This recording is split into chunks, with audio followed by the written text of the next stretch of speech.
Hello dear learners, कैसे हो आप सभी। आई होप आप सभी बहुत अच्छे होंगे, अच्छे से आप लोगों की पढ़ाई चल रही होगी और आप लोगों को मज़ा आ रहा होगा पढ़ने में। किस किस को मज़ा आ रहा है? ऑलमोस्ट सबको आ रहा है ना, अच्छा लग रहा है ना पढ़ने में। तो आज जो हम पढ़ने वाले हैं, आज जिस जोश के साथ हम शुरू कर रहे हैं ना, उसी जोश के साथ आप भी शुरू करिए और आप इस चैप्टर को पढ़ने के लिए रेडी हो। Chapter number 7, when, where and how. This is the chapter number 7। इसमें ये अपना हिस्ट्री शुरू हो गया। ठीक है, अब हम चलते हैं। जैसे हम एक एक टॉपिक को जैसे कवर कर रहे थे ना, अब यहाँ से जितने चैप्टर्स है वो थोड़ा हमें हिस्ट्री से रिलेटेड, हिस्ट्री को बताएंगे। ठीक है, सबसे पहले तो अब हम शुरू करें, स्टार्ट कर देना चैप्टर। ठीक है, चलिए शुरू करते हैं। सबसे पहले हिस्ट्री 3 भागों में डिवाइडेड है, एंशियंट, मेडिवल, मॉडर्न। 3 हिस्सों में हिस्ट्री को डिवाइड कर दिया जाता है, ancient history, medieval and modern history. In class 6 and 7, अभी ये चैप्टर क्लास 8 है, 6 और 7 में we already learn about ancient and medieval history के बारे में हमने ऑलमोस्ट देख लिया है।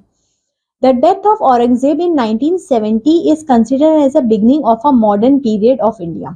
ठीक है, उसकी डेथ के बाद हमारा ये मॉडर्न पीरियड शुरू होता है 1707 के बाद से। औरंगजेब की डेथ के बाद से हमारा मॉडर्न हिस्ट्री शुरू हो जाती है। हम फिर मॉडर्न हिस्ट्री से पढ़ते हैं। तो हिस्ट्री को कितने भाग्स में डिवाइड किए? 3।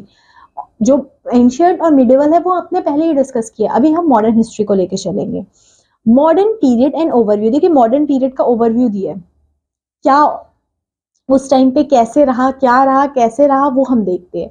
The modern period in Europe begin with the euro resilience and lay down emphasis of spirit. देखिए, ये यूरोपियंस के आने से ये शुरुआत हुई। आपने देखा ना, उस टाइम पे ब्रिटिशर्स, यूरोप, स्पेन से लोग, है ना, ये सारे लोग भारत में आए थे।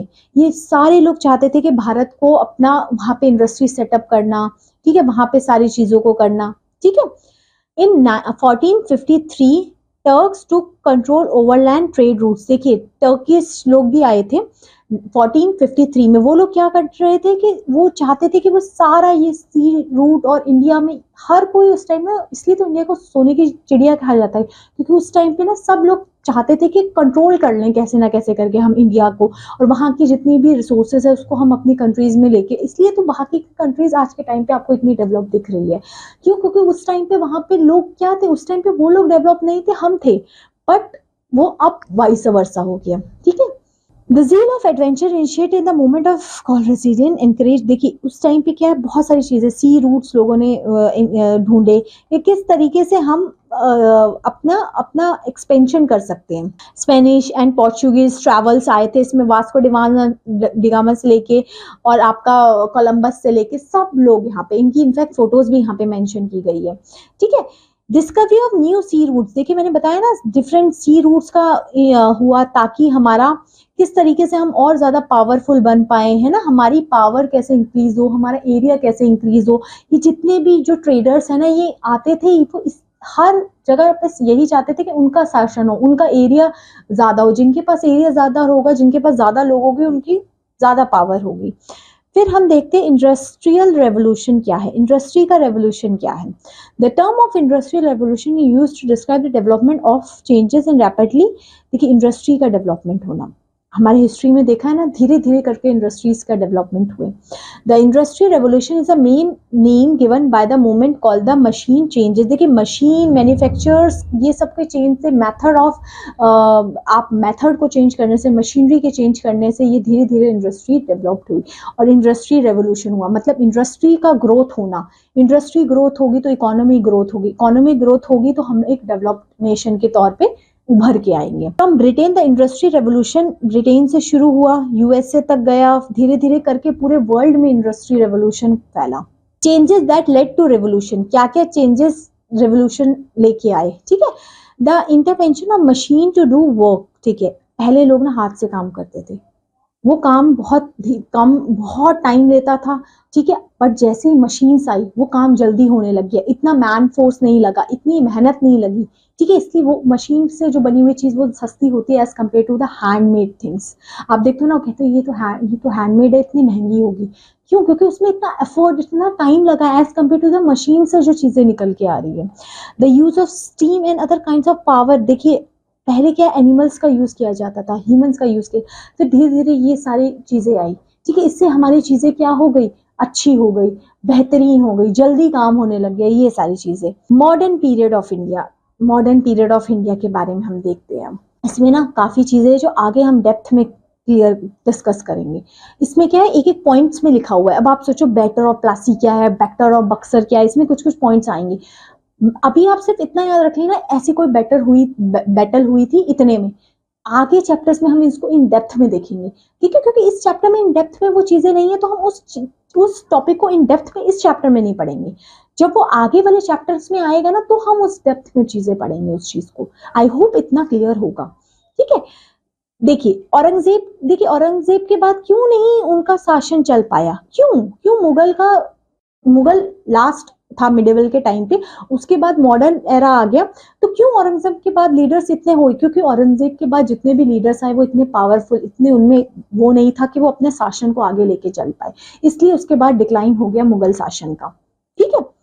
After death of political instability, देखिए उनके उनके डेथ के बाद क्या होगी, पॉलिटिकल इंस्टेबिलिटी होगी। कोई भी ऐसा शासक रूलर नहीं आया कि जो अच्छे से मैनेज कर पाए, जो अपना शासन आगे लेके जा पाए। तो औरंगजेब एक लास्ट रूलर था मुगल एम्पायर का, जो एक पावरफुल लीडर के उसमें था। उसके बाद डिक्लाइन शुरू हो गया, ठीक है। This lead to many changes in Indian political system में भी काफी चीजें चेंज हुई इसकी वजह से, ठीक है। और नंबर ऑफ प्रोविजन, देखिए ये काफी प्रोविजन उसके बाद आए, हैदर अली आए, अवध में, बंगाल में डिफरेंट किंगडम सेटअप होने लगे। जब उन लोगों को पता लगे ना कि अब मुगल शासन का कोई अच्छा खासा रूलर नहीं आया है, तो डिफरेंट लोग वहां पे खड़े हो गए, ठीक है, डिफरेंट डिफरेंट स्टेट्स में, कि अब हम कुछ करके दिखाएंगे, क्योंकि अब इनका तो डिक्लाइन हो गया, ठीक है। They are known for succession state succession Mughal empire, ठीक है, क्योंकि अब उसका आगे कोई एम्पायर ही नहीं था, ठीक है। सम ऑफ द राजपूत, देखो ये कुछ राजपूत वगैरह आए, ठीक है, जयपुर के, आपने ये नाम सुने होंगे। ये लोगों ने अपना एक्सपेंशन करना शुरू कर दिया। ये लोग चाह रहे थे कि हम कैसे ना कैसे करके पावरफुल बने, ताकि हम, देखिए सिक्स भी आए, देखो यहाँ ना सारे नाम लिखे, हैदर अली आए, टीपू सुल्तान आए, ये अपने किंगडम्स बना रहे मैसूर में। ये लोग अब उस टाइम पे इकट्ठे हुए, ये लोग सोचे कि अब हम करके दिखाएंगे, अब हम अपना शासन करेंगे, क्योंकि अब इन लोगों का तो शासन में कोई ऐसा रूलर बचा नहीं, तो हम अपना करेंगे। फिर मराठाज आए, देखिए ये सारे नाम आपको बस पता होने चाहिए। जैसे लिखा बैटल ऑफ पानीपत, अब सोचिए बैटल ऑफ पानीपत क्या है, ठीक है, third battle of Panipat, first क्या थी, सेकंड क्या थी, ठीक है। इनको डेप्थ में आगे चीजें देखेंगे। अभी आप इतना ध्यान रखिए, 1791 में बैटल ऑफ पानीपत हुई थी, ठीक है, मराठा और अफगान के बीच में, ठीक है, जिसमें मराठास जीत गए थे, ठीक है। Ahmad Shah Abdali third battle of Panipat से, ठीक है, तो फर्स्ट बैटल ऑफ पानीपत हुई थी, सेकंड बैटल हुई थी, ये थर्ड बैटल है जो कि 1761 में हुई थी। फिर नादिर शाह ने इन्वर्जन किया था, डेथ हुई थी। देखिए ये ना, ये चीजें क्या है, ये सिर्फ आपको वो याद रखना है कि कब हुई थी, डेट्स, दैट्स इट, ठीक है। फिर इसमें क्या थे, बहुत सारे प्रॉफिटेबल बिजनेस शुरू किए थे इन लोगों ने, ठीक है, इंडिया में। जो डच आए, फ्रांसी आए, ब्रिटेन आए, पोर्चुगल्स आए, इन लोगों ने अपने सदर्न पार्ट में अपना शासन को एक्सपेंड करना शुरू किया। सदर्न पार्ट में क्यों, क्योंकि वो सी के पास है ना, ददन में पहुंचना मुश्किल हो सकता था एज कम्पेयर टू सदर्न, तो वहां पे इन्वर्जन करना शुरू किया, ठीक है। फिर उसके बाद में इन लोगों के बीच में बहुत सारी लड़ाइयां भी हुई इसको लेके। ये वॉर के टाइमिंग्स भी लिख रखे हैं कि कब कब हुआ इनके बीच में, क्योंकि इनके बीच में भी कंपटीशन था। ब्रिटेन, यूरोपियन, डच, इन लोग, ये हर कोई चाहता था कि हम शासन करें, हम इसमें शासन करें, तो ये चीजें इसमें लिखी हुई है, ठीक है। फिर द बैटल ऑफ प्लासी, देखिए बैटल ऑफ प्लासी बक्सर ना, ये हुए थे हमारे, ठीक है। इनसे फिर थोड़ा उन लोगों को बूस्ट मिला, ब्रिटिशर्स को। फिर इन्होंने धीरे धीरे स्लोली करके हमारा इंडिया पूरा कब्जे में ले लिया, ठीक है। ये कुछ बैटल्स के बाद उनके पास हुआ। फिर ईस्ट इंडिया कंपनी भी आई, वो भी अपना ट्रेड रूट कर रही थी कि वो भी अपना एक्सपेंशन कर पाई। ये सारी चीजें, ये थोड़ी थोड़ी चीजें, बेसिक चीजें इसमें हमने discuss. How to study modern period, हम मॉडर्न पीरियड को स्टडी कैसे कर सकते हैं, कैसे करें हम, ठीक है। प्राइमरी सोर्स क्या है, अगर हमें इसके बारे में जानना है तो देखिए, दिस इंक्लूड कि ओरिजिनल कोई डॉक्यूमेंट्स हो, फोटोग्राफ्स हो, न्यूज़पेपर हो, तो ओरिजिनल ही है, कोई टेप रिकॉर्डर हो, तो वो आ जाएंगे सारे प्राइमरी सोर्स में। ठीक है, मॉडर्न पीरियड को अगर स्टडी करना है तो ये सारी चीज़ों को, कोई डॉक्यूमेंट्स हो, कोई फोटोग्राफ्स हो, या उस टाइम के टेप रिकॉर्डर आपने देखे होंगे, आज के टाइम पे भी कभी कभी टीवीज पे दिखाते थे, उस टाइम पे ऐसे होता था, ऐसे पार्लियामेंट वर्क करती थी, तो उस टाइम के वो प्राइमरी सोर्स है, वो रियल टेप रिकॉर्डर से बता दिखाया हुआ है कि ऐसा ऐसा होता है। फिर आर्कोलॉजिकल सोर्स क्या होते हैं, तो उसमें क्या आ जाएगा, दिस इंक्लूड बिल्डिंग्स, जो वहां के बिल्डिंग्स थे, वहां पे जो काम कारीगरी की थी, वहां पे जो चीजें थी, उससे पता करते हैं। ठीक है, जैसे gateway of India, India gate, parliamentary house, Rashtrapati Bhavan, इससे पता करते हैं। देखिए यहाँ पे फोटोज भी बनी हुई है। ठीक है, तो ये आर्कोलॉजी है। This include the coin, printing, ये सारी चीजों से इकट्ठा करना इंफॉर्मेशन मॉडर्न मॉडर्न पीरियड की, वो कहलाता है। ठीक है, फिर अगला है ओरिजिनल डॉक्यूमेंट्स। ओरिजिनल डॉक्यूमेंट्स मतलब जो गवर्नमेंट के ओरिजिनल डॉक्यूमेंट्स थे, उसमें कुछ चीजें ऐसी मेंशन की गई थी। ठीक है, government order and official correspondence are other significant sources, जो गवर्नमेंट के कुछ डॉक्यूमेंट्स होते थे, दे प्रिजर्व एंड आर्चिव, देखिए उनको भी प्रिजर्व करके रखा जाता था। ठीक है, ये फर्स्ट हैंड ऑफ नॉलेज बोला जाता था कि तो आप देखिए किस तरीके से आपकी जो हिस्ट्री है, आपकी जो पास्ट है, उसको संजो के रखा जाता था। कुछ कुछ तो बिल्कुल रियल दिखा जाता था, कुछ आर्कोलॉजिकल साइट से, कुछ ओरिजिनल डॉक्यूमेंट से रखा जाता था। ठीक है, फिर वो हमारी बुक्स में पब्लिश्ड होता है, जो हम आजकल पढ़ते हैं, जितनी भी छोटी छोटी चीजें। उसके बाद न्यूज़पेपर मैगजीन, जो उस टाइम के न्यूज़पेपर मैगजीन्स वगैरह होते थे, उसके कुछ कटिंग्स या ये, उससे हमें पता चलता था कि हाँ ये विरोध हुआ था यहाँ पे ये चीजें हुई थी, ये सब। Sorry, newspaper, magazine, letter and ये जितनी भी चीजें हैं ना, ये सारे जो भी प्रिंटेड मटेरियल की चीजें, ये सारी चीजें से हमें हिस्ट्री की इंफॉर्मेशन होती थी। They are kept in libraries, इनको लाइब्रेरीज में केप्ट करके रखा जाता था, और फिर जब हम उनकी स्टडी करनी होती थी तो वो उसका यूज करके स्टडी करते थे। ठीक है, तो ये देखिए आप किस तरीके से हिस्ट्री की स्टडी करने के लिए काफी चीजों का यूज किया गया है। ऐसा नहीं है कि एकदम से हो गया है। ठीक है, it takes time, it takes efforts also. ठीक है, अब प्रिंटेड बुक्स, कुछ बुक्स भी थी, देख रहे हो, न्यूज़पेपर से लिया जा रहा है एंड प्रिंटेड बुक से लिया जा रहा है इंफॉर्मेशन, तो कितनी वैलिड इंफॉर्मेशन होगी। Books tells us the social economic political condition of that period, books से हमें काफी चीजें सीखने को मिलती है कि उस टाइम की सोशल इकोनॉमिक पॉलिटिकल कंडीशन थी कैसी। बायोग्राफीज, ऑटोबायोग्राफीज, कुछ ऐसे बायोग्राफीज, ऑटोबायोग्राफीज लिखी गई थी फेमस पर्सनालिटीज पे, गांधी जी पे, किस पे, तो हमें काफी चीजें जानने के लिए मिलती है कि उस टाइम का माहौल, उस टाइम की सिचुएशन कैसी थी, कैसे लोग रह रहे थे, कितना स्ट्रगल था, कितना कुछ गलत हो रहा था लोगों के साथ। ठीक है, they give us the detail about the achievements. ठीक है, उन लोगों के अचीवमेंट्स, वो किस चीज में, पहले की मेडिसिन कैसी थी, किस कौन सा पर्सनैलिटी किस फील्ड में फेमस था, सारी चीजें हमें बुक्स में देखने के लिए मिलती है, हमें समझने के लिए मिलती है।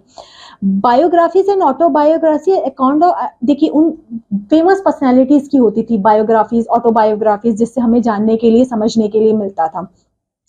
फिर आ जाती है फिल्म्स, अरे बाप रे, फिल्म्स देख लो, फिल्म से भी, उस टाइम की फिल्म्स, उस टाइम की फोटोग्राफ्स, टेप रिकॉर्डर, उससे भी जानने के लिए देख लो कितनी सारी सोर्सेस को कलेक्ट करके आपकी हिस्ट्री की बुक्स में लिखा जाता है उन सब चीज़ों के बारे में। इट्स नॉट लाइक कि आपको एकदम से चीज़ें पता चल जाएगी, बट काफ़ी चीज़ों को कलेक्ट करके पता चलता है। Film and picture portrait living of famous people और इवेंट, देखिए इन सब चीज़ों का यूज करते हुए, कोई फेमस कुछ हुआ है, उन सब का यूज करते हुए उसको रखा जाता था। The impact of such film, tape recorder, देखिए ये एक परमानेंट सोर्स थी, जो उस टाइम के फिल्म टेप रिकॉर्डर की रिकॉर्डिंग्स थी वो एकदम परमानेंट थी, है ना। आज के टाइम पे भी आप एसेस कर सकते हैं गूगल्स वगैरह पे। तो ये सारी चीजें, फिर मैपिंग आ जाती है। देख लो कितनी कितने सोर्सेज, आप मुझे बताओ, न्यूज़पेपर से, प्रिंटेड मटेरियल से, टेप रिकॉर्डर से, फिल्म से।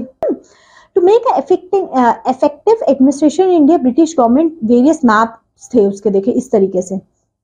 ठीक है, सर्वे करने के लिए। ठीक है, तो वो मैप्स का भी यूज करके वो लोग देखते थे, है ना, क्योंकि उस टाइम के ब्रिटिश में मैप्स में कहाँ पे उनको क्या फैसिलिटीज, कहाँ पे मिनरल्स, कहाँ पे क्या चीज मिलती है, तो वो मैप का यूज किया करते थे। ठीक है, तो उस टाइम के मैप से भी वो लोग काफी चीजें आइडेंटिफाई करते थे।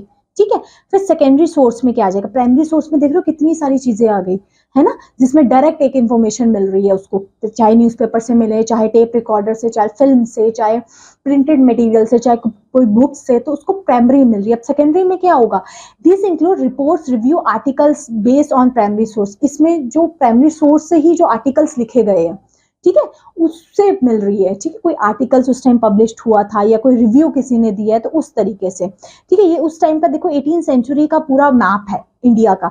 इसमें काफी सारी चीजें देखो जो आज के टाइम पे आप लोगों को, देखो उस टाइम पे कितने कम स्टेट्स थे, आज के टाइम पे देख रहे हो ना कितने सारे स्टेट्स हैं हमारे इंडिया में, किस तरीके से। ये उस टाइम का पूरा मैप का डिमार्केशन है। Through this text the British tries to understand the Indian tradition custom. देखो इस मैप से इंडिया के ट्रेडिशन कस्टम को करते थे। देखो यहाँ पे देखो, आप देखो जो ऑरेंज कलर से ब्रिटिश टेरिटरी है, निजाम टेरिटरी है, जो ये ब्लू कलर से मैसूर की है, फिर जो ग्रीन कलर से मराठा की है। तो मैप में देख रहे हो सबकी अलग अलग टेरिटरी फिक्स कर दी गई है। देख रहे हो सबका अपना अपना कर दिया, जिसके पास जितनी पावर है, जितना एरिया, वो ज्यादा सुपीरियर, वो ज्यादा एडवांस माना जाता था, उसकी ज्यादा पावर थी। तो अलग अलग एरियाज को अलग अलग कलर से डिनोट किया गया कि ऑरेंज कलर जो ब्रिटिश एरियाज के पास है, निजाम टेरिटरी के पास अलग कलर से किया हुआ है, मैसूर के पास अलग है। तो ये इस तरीके से किया गया। ठीक है, these colonies return projects view backward, ये सारी चीजें उसमें मेंशन की गई है। तो इसमें हमने जस्ट एक आइडिया लिया कि किस तरीके से हिस्ट्री में आपकी चीजों को कलेक्ट करके रखा गया। ठीक है, मॉडर्न हिस्ट्री में किस तरीके से औरंगजेब का डिक्लाइन हुआ, फिर किस तरीके से इंडस्ट्रियल रेवोल्यूशन हुए, इंडस्ट्रियल रेवोल्यूशन में कितनी चीजें चेंजेस हुई, फिर किस तरीके से हमारे मॉडर्न एरा शुरू हुआ, फिर मॉडर्न एरा में प्राइमरी सोर्स क्या थे, कैसे उन लोगों को इंफॉर्मेशन मिल पा रही थी, चाहे वो न्यूज़पेपर का यूज करके हो, चाहे वो आप लोगों का कोई ओरिजिनल डॉक्यूमेंट हो, न्यूज़पेपर हो, प्रिंटेड बुक्स हो, फिल्म्स हो, इन सबको कलेक्ट करके होता था। फिर कैसे सेकेंडरी सोर्स का भी यूज करके किया जाता था, है ना। ये चैप्टर में हमने जो छोटी सी चीज को देखा था कि किस तरीके से प्राइमरी और सेकेंडरी दोनों सोर्सेस का यूज करते हुए हम अपने हिस्ट्री को देख पा रहे थे। ठीक है, आई होप ये छोटा सा चैप्टर और इतना बढ़िया सा चैप्टर आप लोगों को क्लियर हुआ हो, मजा आया हो पढ़ने में, समझ में आई हो चीजें। So then revise this video again if you have some doubt. अब मैं आपसे मिलती हूँ आपकी नेक्स्ट क्लास में। See you in the next class. Thank you.